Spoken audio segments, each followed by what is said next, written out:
ए crispy निमकी जो आपण देखुछंती एटा बिना मैदा बिना सोडा रे तैयारी हिची। एटा खाइबा को टेस्टी हेबा सहित जो माने मैदा खाइबा पई पसंद करंतिनी सेमानक पई बेस्ट रहइबो। आपण ए निमकी को मासे पर्यंत स्टोर करके रखी की खाइ परिबे। नमस्कार, आपण को काकुलिस कोसिना को बहुत बहुत स्वागत। तेबे चलंतु स्टार्ट करिबा। तो एठी देखंतु दर्शक बंधु, ए निमकी टिकु तैयारी करिया पई आमे गोटे तसला रे किछि अट्टा नबा। एठी मो 3 कप अट्टा नेइछि। आमे माने जो रेगुलर अट्टा घरे व्यवहार करू से अट्टा नबा। आमे अट्टा जेतिकी नबा तार अधा नबा सुजी। तो एठी देखंतु 1.5 कप मो सुजी नेइछि। आपनक पाखरे जे कोनोसी सुजी थिबो, पतला दाना वाला हो बा मोटा दाना, से सुजी आपण एथिरे नै परिबे। तो एठी देखंतु एबे आमे एथिरे स्वाद अनुसार अल्प लूण दे दबा। निमकी रे निहाती भाबरे लूण पकेबे, नहले एटा खाइबा पई भलो लागिबनी। तो एठी देखंतु लूण पके नेला परे आमे याकू भलो भाबरे हाथ रे गोळे नबा। एथिरे सोडा पकेबा जमा भी आवश्यकता नै, खाली अट्टा और सुजी रे बढ़िया क्रिस्पी और फुला फुला निमकी तैयारी हबो। तेबे वीडियोटी को आपण फास्ट रु लास्ट पर्यंत भलरे देखंतु, ताहले जाई जानि परिबे। तो एठी देखंतु एबे आमे एथिरे अल्प अल्प पानी देकी याकू भलो भाबरे चकटी नबा। एथिरे जेहेतु सुजी पड़िछि तेणु पानी परिमाण एथिरे टिके अधिक लागिबो। तो एठी देखंतु एका सहित पानी न देकी अल्प अल्प पानी देकी याकू भलो भाबरे चकटी नेबे। तो एठी आपण देखि पाउथिबे दर्शक बंधु, मो अट्टाटी को भलरे चकटी नेछि। आ एठी देखंतु अट्टाटी को बेसी टाण चकटिबेनी, टिके सॉफ्ट रखिकी चकटिबे। जेहेतु एथिरे सुजी पड़िछि तेणु याकू नरम करके चकटिबे, जहा फଳରେ निमकी बढ़िया बनिबो। तो एठी देखंतु मु याकू घोड़ेकी प्राय 10 मिनिट पर्यंत रेस्ट करिया पई छाडी देइथिली।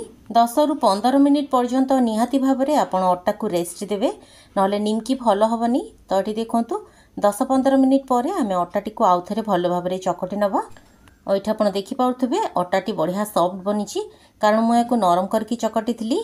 तो एबे आमे इथरु गोला प्रस्तुत करि नबा। तो एठी देखंतु दर्शक बंधु, सबुतक गोला मु प्रस्तुत करनेली। एबे आमे गोटे बेलना पीढ़ा पकेबा, ता उपरे अल्प किछि अट्टा छिंची नबा।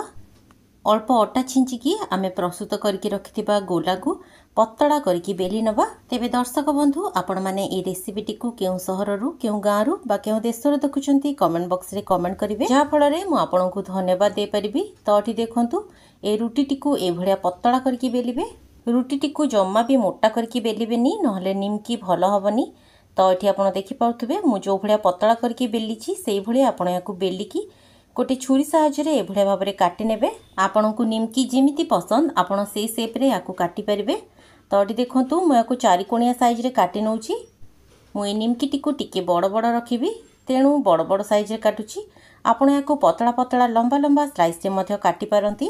तो एठी देखंतु दर्शक बंधु, काटि नेला परे आमे याकू गोटे प्लेट ऊपर ढाळी दबा। तापरे सेकेंड रुटी को बेली नबा।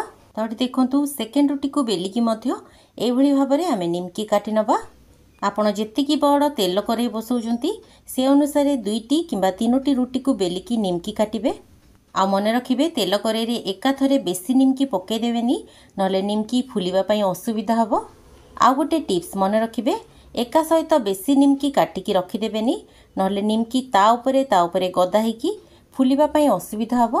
तेणु 2टी किंबा 3टी रुटी बेलिकी निमकी करिवे। तो एठी देखंतु मु गोटे तेल कड़े बसैछि। आ कड़े रे किछि रिफाइंड तेल भलो भाबरे गरम करि नेछि। प्रथमे छोट खंडे अट्टा पकेकी देखि नेबे। तो एठी देखंतु तेल बढ़िया भाबरे गरम अछि। एबे आमे सबुतक निमकी पके नबा। तो एठी आपण देखि पाउथबे दर्शक बंधु, तेल रे निमकी पको पको एटा फुलिकी ऊपर को उठी आसिलानी। निमकी पकेला बेलकु आ गोटे टिप्स मने रखिबे, निमकी गरम तेल रे पकेला परे याकू जाली चटू साहाय्य रे टिके एपट सेपट करि नेबे, जहा फଳରେ सबुतक निमकी भलो भाबरे फुलिबो। तो एठी देखंतु दर्शक बंधु, सब निमकी भलो भाबरे फुली गलानी। तो एबे आमे गैस रो फ्लेम को हाई रे ही रखिबा। निमकी छाणिला समय रे मने रखिबे, गैस रो फ्लेम आरंभ रु शेष पर्यंत हाई रे रखिबे, नहले निमकी तेल टाणिबो। तो एठी देखंतु दर्शक बंधु, हाई फ्लेम रे मुई निमकी को बढ़िया गोल्डन हैला पर्यंत छाणी नेछि। अट्टा और सुजी रे तैयारी ए निमकी जम्मा भी तेल टाणेनी। तो एठी आपण देखि पाउथबे केते क्रिस्पी बनिछि। तो एबे आमे ए निमकी को गोटे पेपर टावल ऊपर काढी नबा, जहा फଳରେ एथिरे थिबा एक्स्ट्रा ऑयल गुडिको बाहरी जिवो।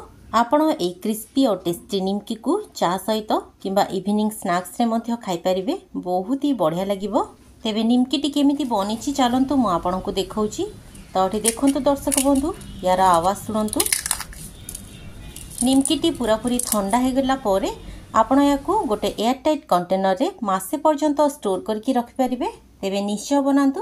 पुणी देखा आ गोटे नुआ रेसिपी रे। धन्यवाद।